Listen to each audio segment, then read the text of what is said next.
everyone, it's Linda McKenna from Golden Rule Senior Placement Services coming to you today with Tuesday Talks. Today being September 30th, the last day of the month of September. Can't believe how fast this year is going so far.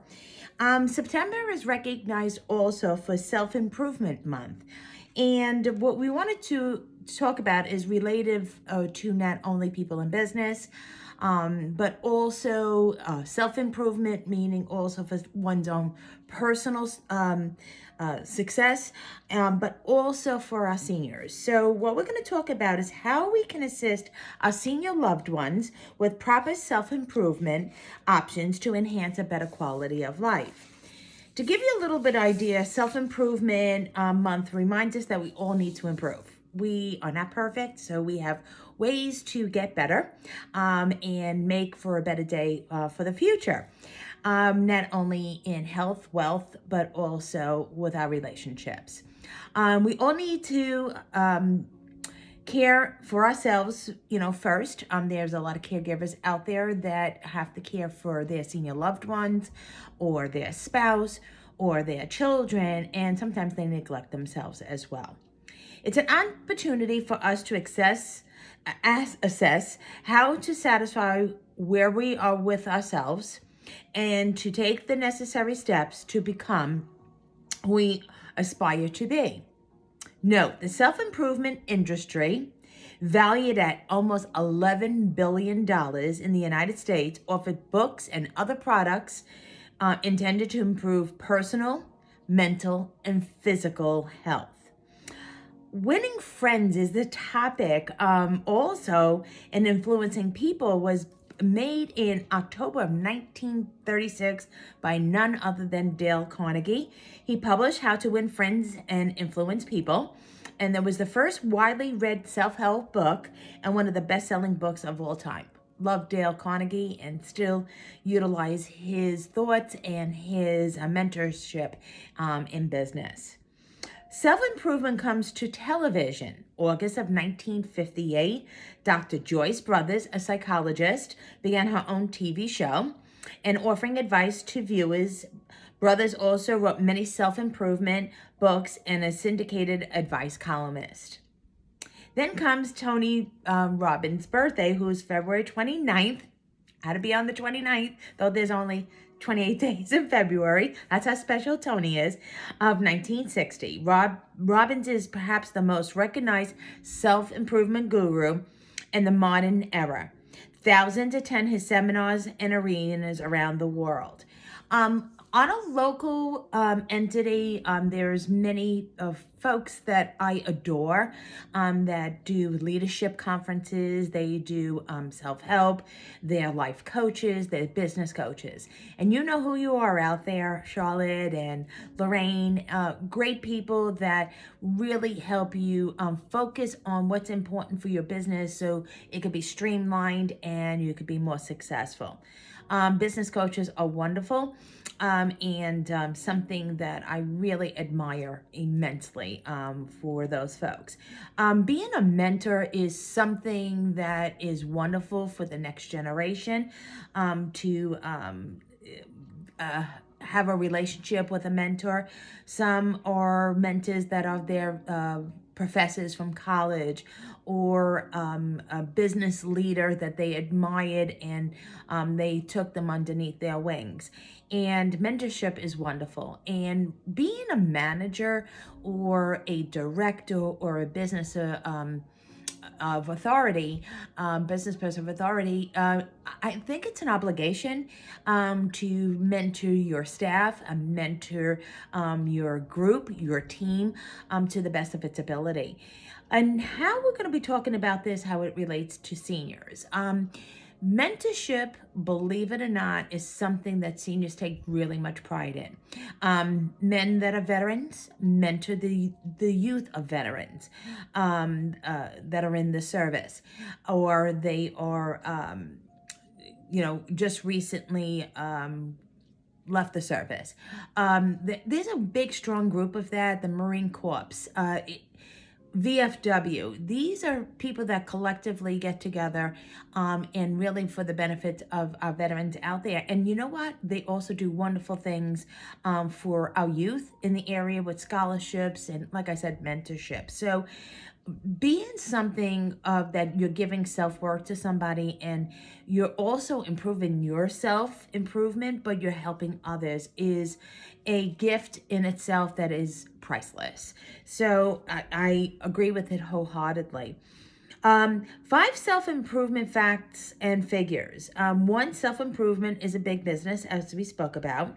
2, publishers love self-help. There's many books out there. And I know lots of book clubs have now evolved and that folks are getting together and reading books on their own and then collectively getting together and discussing the book itself.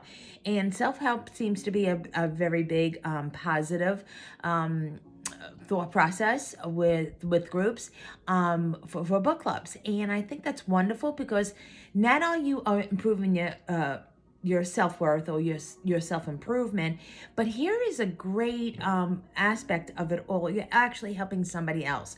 You're reading the same book, you're talking about it, and you're actually helping your teammates, your book club members as well too. 3, I love this one. It's The Next Stop. Men are from Mars and Women are from Venus, which was done by John Gray. It's a best-selling self-help book of all times, and about 50 million copies have been sold. And really, it is something that is so wonderful for relationships. And again, self-improvement for relationships between men and women, marriages, courtship, and all, that we can better understand each other as well. 4, women outnumber men in the market. Women make up 70% of the consumers who purchase self-help products. I think that's pretty remarkable that a lot of the coaches that are local here are female coaches, but they don't segregate it. They definitely are coaches also for males. I've been in a group of mastermind with a wonderful lady who organized it, and we had some gentlemen as well in the group. So it was enlightening. But it is funny that women really seek more help for self-improvement. Tony Robbins kind of fixed that, because when going to any of his conferences, and honestly, there's many leadership forums as well too, is that that they are going to the men, and it's wonderful that they are participating in it. And I'm so excited that Tony Robbins really started that platform. John Maxwell, love him dearly, and you see a lot more men going. That's very spiritually connected as well. So women are outnumbering the men in the market, but quite honest with you, more men are getting involved. On the speaker circuit, there are about 5,000 motivational speakers in the road each year, some commanding as much as $50,000 per appearance. Some are self-improvement for work-related or personal relationships, and then there's spiritual connection as well too, as we know many leaders that went on college campuses and start early with a lot of folks, so they instill something better in them, a better word of maybe God, but also of quality within yourself. Why is Self-Improvement Month important? It's an annual checkup for your personal health. I think that's really neat that, we do have yearly checkups, but we forget our mental well-being as well. We always pay attention on our physical well-being. So, and it's a catalyst. If you are mentally well and strong, it carries over to your physical health as well too. So this is something that we neglect with our seniors. They need to be tested as they get older for dementia, for a lot of short-term memory capacity. So why not that this should be done frequently? We should not wait to a yearly exam because it sometimes really takes a spiral. It really goes fast with the dementia process. So let's engage in that. Let's do it more often and get as much help for our seniors.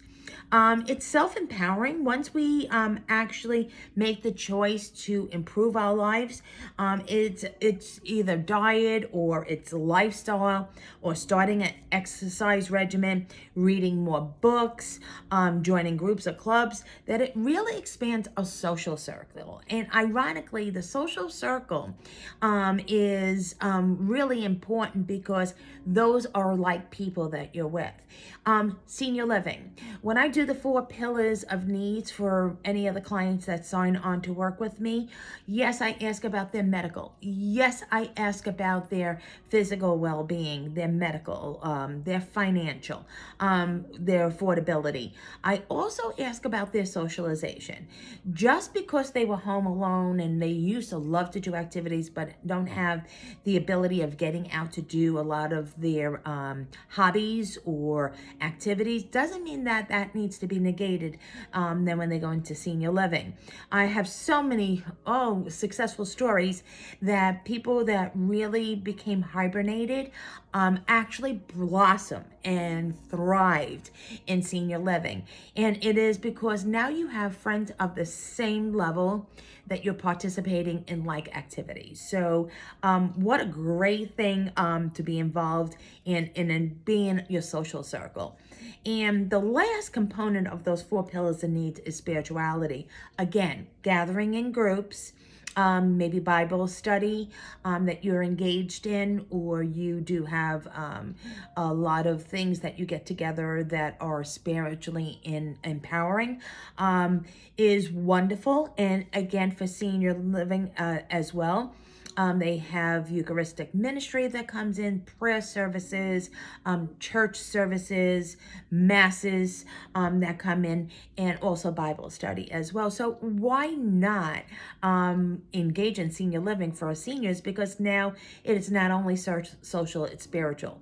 So if that 4-legged pillar, or I call stool, is balanced with all 4 components, it makes for a very successful transition into senior living. And social and spiritual are just as important as affordability as well as the medical component. It's an industry that offers many tools and coaches, therapists, books, diet suggestions, and products that millions live better. And I always say that to any client that I'm working with, may it be also their children or grandchildren, is let's see how your mother, grandmother, father, grandfather can have a better quality of life. So if those 4 pillars are engaged so well and balanced so well with self-improvement and empowerment, guess what? We're going to have a real successful transition to senior living. So those are ways of having a better quality of life. How do we observe this month for self-improvement for ourselves as caregivers or people that own businesses or in a marriage, grandparenting or parenting, that how do we improve ourselves during this month? One thing that is very important for no matter what age group is to adopt an exercise routine. And you know what? We talk about it all the time. If you don't use it, you lose it. If you become very stationary and sit all day, you really lose the autonomy of walking. And more falls happen that way because when you finally do get up to move, your legs can't carry you or don't have the strength. So why not do something moderation, maybe on a treadmill? In senior living, they have exercise classes. They have yoga, stationary yoga, chair yoga. So, but getting together, they actually motivate each other also to do exercise. I'm just walking the halls of the senior living community, going down to the dining room, going seeing a neighbor, you're walking. So, and in safe conditions, very safe as far as flooring and walkability, but more importantly, that there's oversight and nothing you have to worry about inclement weather. Two, read some books. Nurture the brain. The more you keep the brain active, again, if you don't use it, you lose it. It's sparking, it's engaging. Using that brain and reading books is wonderful. If eyesight is bad, there is so many books that are on electronic devices that could be utilized, or hearing. You can hear them. They don't have visual books, but there is a learning center that way. And it's so wonderful to just get away. When reading a book, you're just getting away and having your own personal time.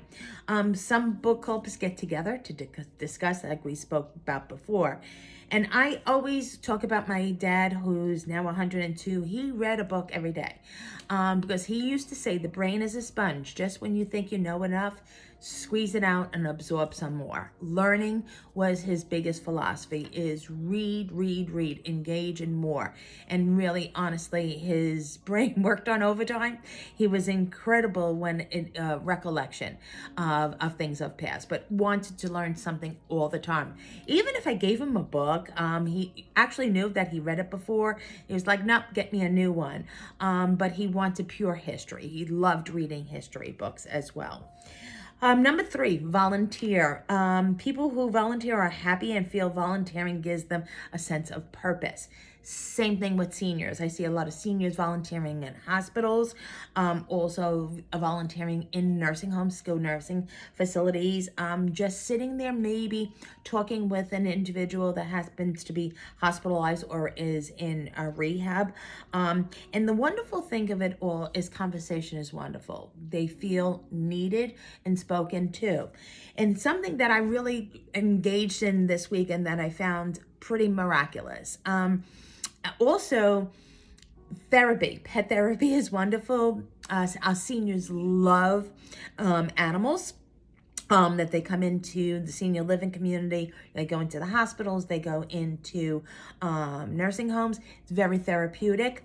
But this weekend, my little granddaughter actually is a volunteer with the Humane Society. She is responsible for reading books to our pets. Not only is she learning to read more, but she's engaging with a pet, maybe a dog or a cat, and you should see the difference in the Humane Society.